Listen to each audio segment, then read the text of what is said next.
السلام علیکم ورحمۃ اللہ وبرکاتہ۔ امید ہے کہ آپ حضرات خیریت سے ہوں گے۔ آپ حضرات کے خدمت میں پھر سے ایک ویڈیو لے کے حاضر ہوا ہوں۔ انشاءاللہ امید ہے آپ لوگوں سے کہ آپ لوگوں کو جب یہ ویڈیو کا علم ہوگا تو انشاءاللہ آپ لوگ ضرور ایمان پہ آئیں گے اور شرک اور فتنے سے باز رہیں گے آپ لوگ۔ ہم نے کئی انٹرنیٹ دیکھے، کئی درگاہوں دیکھے ہم نے۔ آج کے معاشرے میں ہمارے بیچ میں جو کچھ جعلی پیر جو اپنے آپ کو خواجہ غریب نواز سے خادم کہتے ہیں، انہوں نے ایک ایسی بزنس بنا رکھی ہے کہ جو معصوم رسول کی امت ہے، جنہوں نے اپنے کام و کاج کے وجہ سے، غریب ہونے کی وجہ سے علم حاصل نہ کر سکے اور لوگوں کے معاشرے میں جا کے بیٹھ کے تعلیم حاصل کرتے ہیں، ان کو ایسے گمراہی کی طرف لے کے جا رہے ہیں لوگ۔ ان جعلی پیروں نے، سوشل میڈیا کا زمانہ ہے اور اس کے ذریعے سے ان ظالموں نے انٹرنیٹ پہ ایسی بھرمار رچی ہے کہ جب کوئی بھولا بھالا انسان اسلام کی جانکاری معلومات کے لیے انٹرنیٹ جب کھولتا ہے تو سب سے پہلے ان بدبختوں کا، ان جعلی پیروں کا ویب سائٹ سامنے آتا ہے، جس کو دیکھ کے کچھ لوگ اس پہ عمل بھی کر لیتے ہیں اور یہیں سے وہ فتنہ چالو ہو جاتا ہے۔ اب اس کا دائرہ اتنا بڑھ گیا ہے کہ معاشرے تک تو ٹھیک تھا، گھروں تک پہنچا، گھروں سے لے کے مسجد تک پہنچ چکا ہے۔ ان کا ایمان اس قدر لوٹا جا رہا ہے کہ جو معصوم لوگ ہیں وہ مسجدوں میں بھی ان قبر پرستوں کا شکار ہو چکے ہیں۔ جس طرح سے درگاہوں میں ہر چیز لے آ کے اپنے سینے سے لگا کے پھر اس کو حاضر کر دیتے ہیں سامنے، ٹھیک اسی طرح سے نماز میں بھی آج کل لوگ موبائل، گھڑیاں وغیرہ سب اتار کے رکھ دیتے ہیں، جیسے کہ بنا اس کے بغیر اللہ ہماری عبادت قبول ہی نہیں کرے گا۔ حتیٰ کہ وہ معصوم ہیں، انہیں اس بات کی علم نہیں تھی، لوگوں سے جو سیکھتے، تعلیم حاصل کرتے، اسی کے نقش قدم پہ وہ چل رہے ہیں۔ بہرحال ہمارا ان معصوم لوگوں سے شکایت نہیں ہے، صرف ہدایت دینا انہیں اس کا کام ہے جو اللہ انہیں دے گا، اور ہم جیسوں کے ذریعے سے انشاءاللہ سبحانہ و تعالیٰ وہ صحیح راہ پہ آئیں گے۔ صرف اتنا ہم کہہ دینا چاہتے ہیں ان معصوم لوگوں سے جو کسی کے باتوں میں آ کے اور عبادت کرتے ہیں، وہ جان لے کہ ان کی عبادت صحیح ہے یا غلط ہے۔ ابلیس کا ہمارے لبوں پہ جب نام آتا ہے تو ہم اس کے نام سے تھوک دیتے ہیں کہ اس نے اللہ کا بات نہیں مانی، اور آدم علیہ السلام ہمارے دادا کو سلام نہیں کیا۔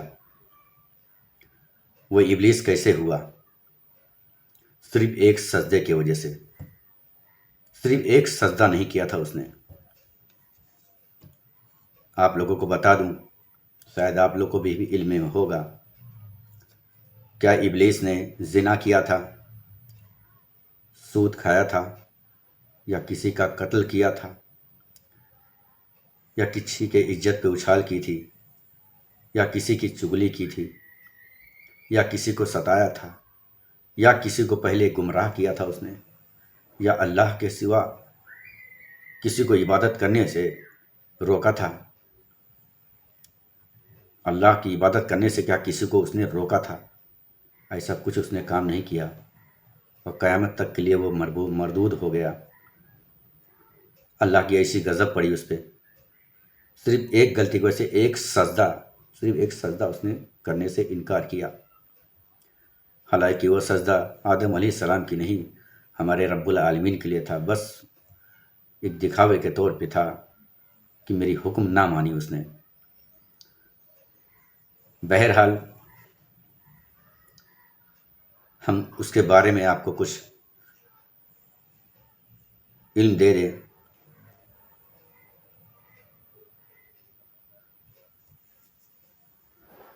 کہ ابلیس آخر ابلیس ہوا کیسے، اور اس کے پہلے اس ابلیس کا لقب کیا تھا۔ 80,000 سال تک فرشتوں کا سردار رہا، 40,000 سال تک جنت کا خزانچی رہا، 30,000 سال تک مقربین کا سردار رہا، 14 سال تک عرش کا طواف کرتا رہا۔ اور اس کا لقب تو دیکھو، پہلے آسمان پہ اس کا نام عابد تھا، دوسرے پہ اس کا نام جاہد تھا، تیسرے پہ اس کا نام عارف تھا، چوتھے پہ اس کا نام ولی تھا، پانچویں پہ اس کا نام تحقیقی تھا، چھٹے پہ اس کا نام خازن تھا، اور اب در قیامت تک اس کا نام ابلیس ہوگا جو مردود ہے۔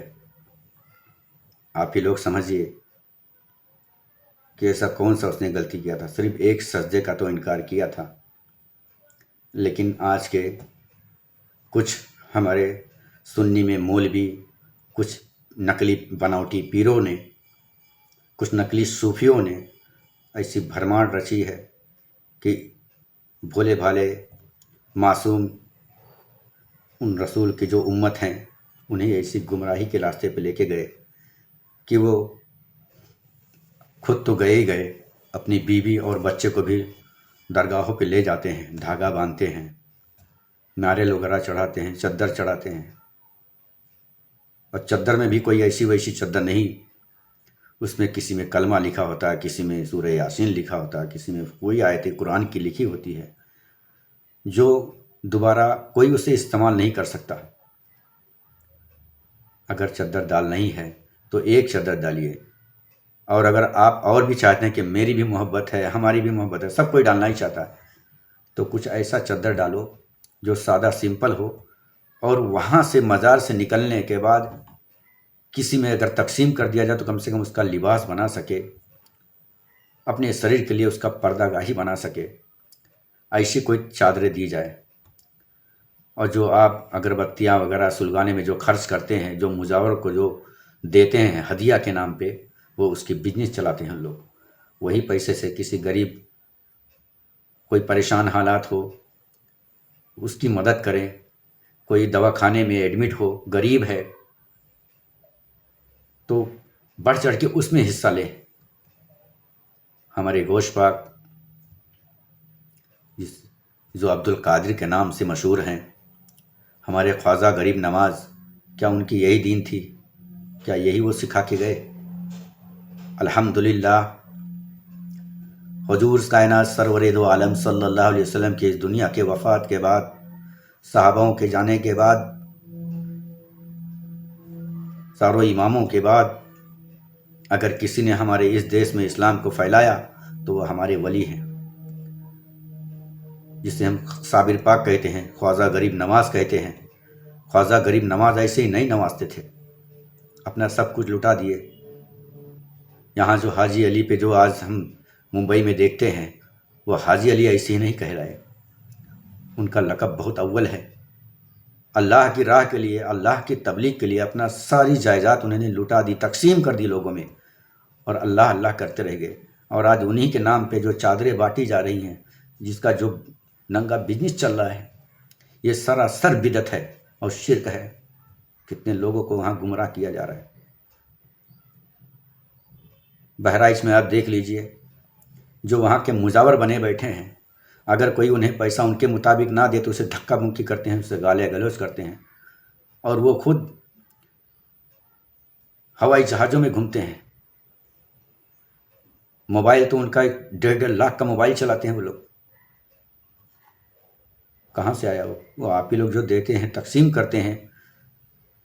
خواجہ غریب کے نام سے جو لوگوں میں کہ تاکہ لوگوں تک اس کا پہنچے، لوگ اس کا لنگر کھائیں اور کھائے پیے، کچھ غریبوں کو اس کا حق ملے، لیکن وہ وہاں تک پہنچتا ہی نہیں ہے۔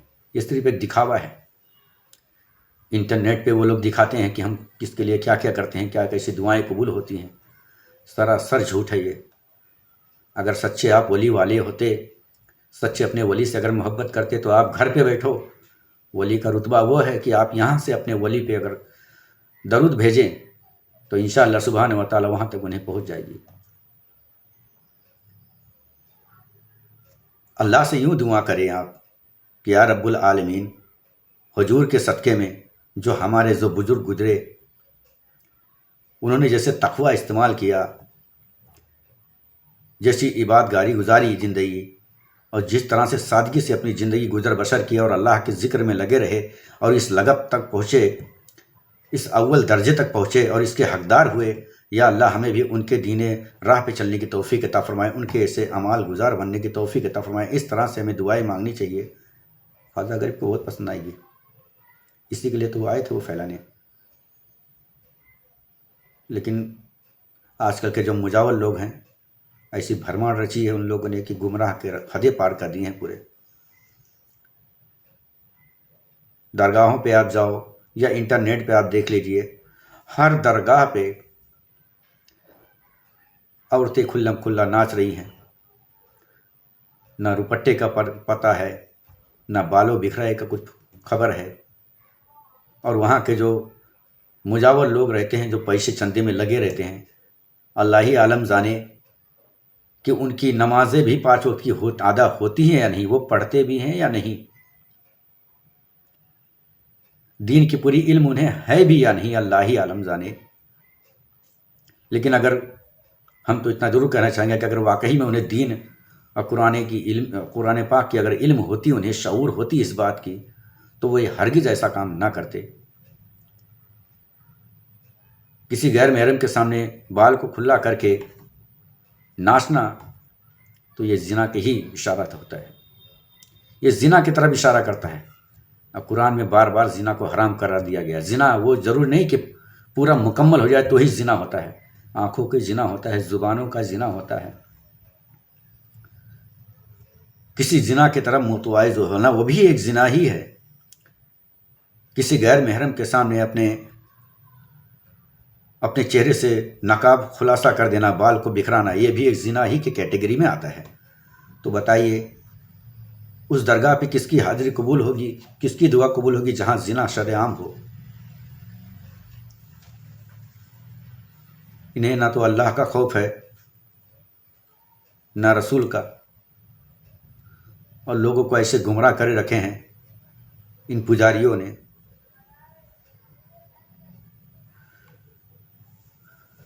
امید ہے کہ آپ لوگوں کو یہ ویڈیو پسند آئی ہوگی، اور آپ لوگوں سے بھی میری یہ امید ہے کہ انشاءاللہ سبحانہ و تعالیٰ آپ لوگ اس گفتگو، اس تقریر پہ آپ لوگ عمل کریں گے اور صحیح ہدایت کی طرف آپ لوگ جائیں گے۔ آپ کا سب سے پہلا اگر کوئی عبادت گار ہے تو وہ ہے مسجد، جس میں اللہ کا ذکر کریں آپ، اسی کے لیے اللہ نے ہمیں دنیا میں بھیجا ہے۔ اور آگے کی جو باتیں ہیں، جو اہم باتیں ہیں، وہ اس ویڈیو میں پورا نہ ہو پائے گی۔ ہم اگلی ویڈیو میں انشاءاللہ سبحانہ و تعالیٰ اگلی ویڈیو میں آپ سے ہم رابطہ کریں گے، اور اس میں آپ کو ہم اس کے بارے میں ذکر کریں گے اور بتائیں گے۔ اب ہمیں آپ لوگ اجازت دیجیے۔ اگر ہم سے کہنے میں، بولنے میں، سمجھنے میں کوئی بھول ہو گئی تو حضور کائنات سرور دو عالم صلی اللہ علیہ وسلم کے صدقے میں ہمیں معاف کریں، اور اللہ کی رضا کے لیے ہمیں معاف کریں۔ اور اگر کچھ آپ کے نزدیک کوئی علم ہو اور وہ مجھ سے چھپی رہی تو آپ لوگ ہمیں میسج کر کے بتا دیجئے، انشاءاللہ سبحانہ تعالیٰ ہم اس پہ ضرور غور کریں گے۔ غلطیاں مجھ سے بھی ہو سکتی ہیں، ہم کتنے ہی بڑے عالم کیوں نہ ہو جائیں، لیکن ہے تو آخرکار انسان، اور غلطیاں انسان سے ہی ہوتی ہے۔ ہمارے دادا حضرت آدم علیہ السلام نبی تھے، لیکن ان سے بھی ایک غلطیاں ہوئی، ہم تو ہزاروں غلطیاں کرے بیٹھے ہیں، امید لگائے بیٹھتے ہیں کہ ہم جنتی ہوں گے، جنت میں جائیں گے ہم لوگ، ساری گناہ معاف ہو جائے گی۔ بھرم ہے آپ لوگ کا، جھوٹ ہے۔ چلیے اب رکھتے ہیں۔ السلام علیکم ورحمۃ اللہ وبرکاتہ۔